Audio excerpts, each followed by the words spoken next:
আফগানিস্তানের যে coaching line আপটা রয়েছে, আপনি যদি দেখেন যে অজয় জাদেজা সেখানে গাইড করেছেন, বা আমরা এখন জোনাথন ট্রটকে দেখতে পাচ্ছি, বা এখানে ডোয়াইন ব্রাভোকে দেখতে পাচ্ছি, মানে বিশ্বের তারকা ইম্প্যাক্টফুল টি-20 প্লেয়াররা কিন্তু মানে এই দলটাকে কোচিং করাচ্ছে। অন্যদিকে বাংলাদেশের কোচিং ইউনিটও কিন্তু অতটা সমৃদ্ধ নয়।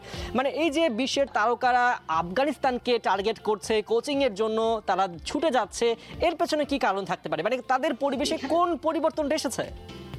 এটা হলো ইন্সপিরেশন। আপনার ইন্সপিরেশন আপনি কতটুকু মানে একেবারে হোল হার্টেডলি আপনি মাঠের মধ্যে ইনপুট দিচ্ছেন, দ্যাট ইজ ইম্পর্টেন্ট। আমরা তো মানে স্টিল না, আমরা খুব মানে ওইরকম ভাবে আমাদের কি একেবারেই পুরো হোল হার্টেডলি কোনো প্লেয়ার বা আমরা কি ইনপুট দিচ্ছি?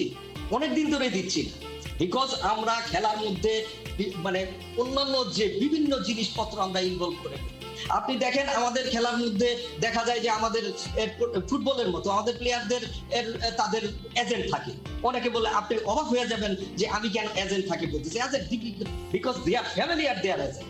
প্রত্যেকটা ক্রিকেটারের ওয়াইফ দেখবেন আপনার বিভিন্ন ক্রিকেটারদের বিষয়ে কমেন্টস করে, it seems to that they are agent of the particular players.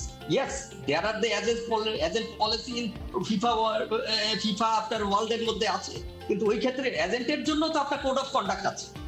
কিন্তু আমাদের প্রবলেম হচ্ছে যেটা, যে আফগানিস্তানের ক্রিকেটাররা যেভাবে আপনার যে ইনপুট গুলা দেয়, হোল হার্টেডলি খেলে, তাদের মধ্যে যে ইন্সপিরেশনটা থাকে ওটা আমাদের নেই। আমরা এতদিন ধরে ক্রিকেট খেলেও আমরা বলি যে ওদের প্লেয়াররা ফ্র্যাঞ্চাইজি ক্রিকেট খেলে, আমরা কি মানে ভালো ক্রিকেটার প্রডিউস করতে পারছি না যারা কিনা ওয়ার্ল্ড ক্লাসে? এবং বাস্তবতা তো তাই। আমাদের প্লেয়াররা কেন চান্স পায় না বিভিন্ন আপনার যে রিপুটেড ফ্র্যাঞ্চাইজি গুলাতে?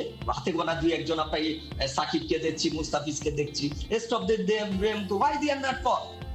আফগানিস্তান প্লেয়ারদের কেন আপনার ডাকা হয়?